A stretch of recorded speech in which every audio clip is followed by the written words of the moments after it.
বার্তা আদান-প্রদানের জনপ্রিয় app Telegram জুলাইয়ের গণ আন্দোলনের উত্তাল দিনগুলোতে বাংলাদেশি শিক্ষার্থীরাও বেছে নিয়েছিলেন এই মেসেজিং অ্যাপ।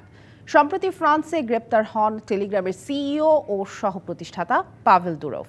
টেলিগ্রাম অ্যাপ ব্যবহার করে মাদক পাচার, সাইবার বুলিং, শিশু পর্নোগ্রাফি, গোপন নথি প্রকাশ, সন্ত্রাসবাদের প্রচার সহ আরও অনেক অভিযোগ রয়েছে। এসব অপরাধমূলক কার্যক্রম রুখতে যথেষ্ট পদক্ষেপ না নেওয়ার অভিযোগ আনা হয়েছে পাভেল দুরভের বিরুদ্ধে।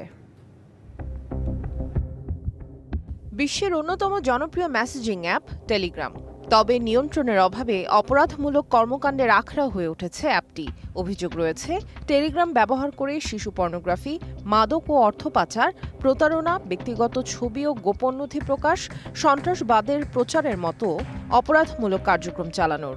এসব অভিযোগের পরিপ্রেক্ষিতে সম্প্রতি ফ্রান্সে গ্রেপ্তার হন টেলিগ্রামের সহ-প্রতিষ্ঠাতা ও সিইও পাভেল দুরভ।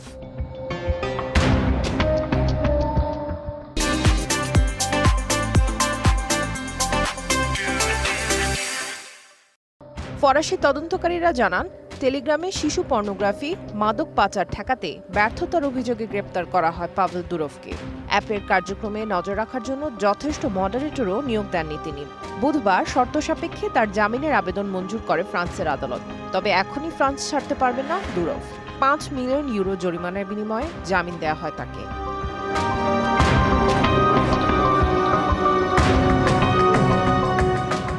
৩৯ বছরের পাভেল দুরভের গ্রেপ্তারের খবরে বিশ্বজুড়ে ক্ষোভ ছড়িয়ে পড়ে। মার্কিন হুইসেলব্লোয়ার ও বর্তমানে রুশ নাগরিক এডওয়ার্ড স্নোডেন দুরভের গ্রেপ্তারকে স্বাধীনভাবে কথা বলা ও সংগঠন করার মৌলিক মানবাধিকারের ওপর আক্রমণ হিসেবে আখ্যা দিয়েছেন। ফরাসি কর্তৃপক্ষের হয়রানি ও সেন্সরশিপের তীব্র নিন্দা জানান টেলিগ্রাম ব্যবহারকারীরা।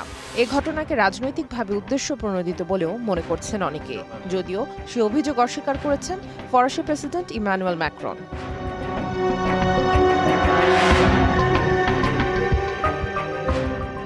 দেশে দেশে নিপীড়ক সরকারের অধীনে থাকা মানুষের যোগাযোগের মাধ্যম হিসেবে ২০১৩ সালে মেসেজিং অ্যাপ টেলিগ্রাম প্রতিষ্ঠা করেন পাভেল দুরভ। প্রতিষ্ঠার পর থেকেই বিশ্বজুড়ে ব্যাপক জনপ্রিয় হয় অ্যাপটি। বর্তমানে এর ব্যবহারকারী ৯০ কোটির বেশি। ২০২৫ সাল নাগাদ ১০০ কোটি ছাড়িয়ে যেতে পারে এ সংখ্যা। গোপনীয়তা থাকায় ও মেসেজের বিষয়বস্তু নিয়ন্ত্রণে কঠোর না হওয়ায় এর জনপ্রিয়তার মূল কারণ বলে মনে করা হয়। সামিয়া জান্নাহ, ডিবিসি নিউজ ডেস্ক।